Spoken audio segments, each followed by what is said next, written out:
court is now in session. The people versus God. We will hear the people's defense.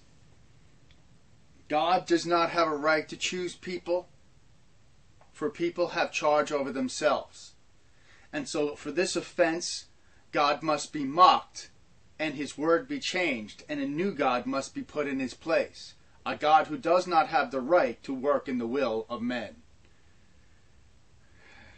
First witness to this case, the court will call Job to the witness stand. Job, do you swear to tell the truth and nothing but the truth, so help you God? You do. Have a seat, Job. So Job, what had occurred here? Well, I thought that I was a righteous man.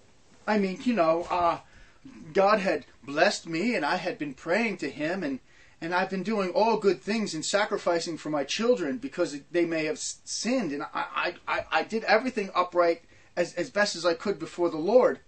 But the Lord sent Satan to strike me down. Oh no, it was just Satan that did this. That you don't have an accusation towards the Lord. Objection, Your Honor. For Job's words were, "The Lord giveth, and the Lord taketh away." After Job had everything taken away from him, it was noted that the Lord giveth and the Lord taketh away. For God had said to Satan, "Have you considered my servant Job? He's righteous in every way that he is." But Satan had replied, and I'm putting these people on trial for you. Satan had replied, Does Job fear God for nothing? You've put a hedge around him, but take away what he has, and he will surely curse you to your face. God giveth and God taketh away. God said, you may take away this and you may take away that. And God is a murderer. And this is the case the people have against God. They will shake their fist and say, God is a murderer, for he took away the children of Job. Yet Job would not reply, for Job said, the Lord giveth and the Lord taketh away. Blessed be the name of the Lord. What else had happened, Job? Well, I was defending myself from my three friends that weren't any help. And I was trying to proclaim to them that God has no right to strike me down, because, of course, if I could have some sort of, hearing in his courts. And what was the reply? Well, Elihu actually straightened me out. I was in the wrong.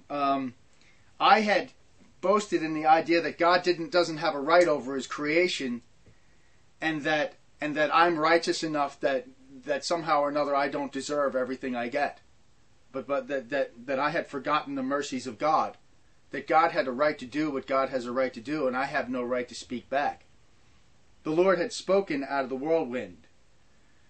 And indeed, this is what God said. Brace yourself up like a man, Job, and answer me now if you can. Which way is the home of the light? Do you know? Who are those who put God on trial? Okay, so in other words, Job had no right to get back to God after God had stricken him down. For God has rights. Okay, let's take a look at Paul, what he had written in the book of Romans. Is there unrighteousness with God? May it never be. Well, why did Paul say this? Well, he was speaking about his elected people, that his people had rejected Messiah. Oh, his people had rejected Messiah? And why did they reject Messiah? Because the Lord had hardened their hearts and blinded their eyes. Does God have a right to do that? How does God have a right to? Well, because of their rebellious heart.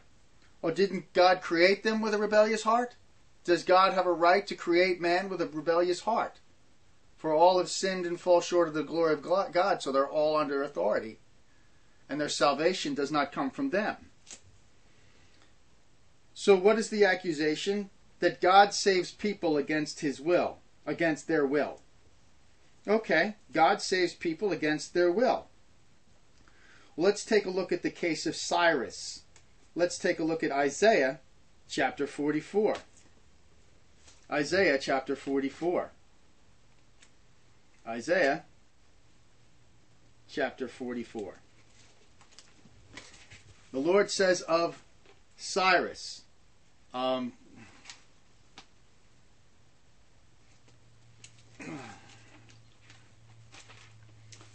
it is I who says of Cyrus, he is my shepherd, and he will perform all my desire, and he declares of Jerusalem, she shall be built, and of the temple your foundation will be laid. So God chose Cyrus against his will. Court is adjourned until the next video.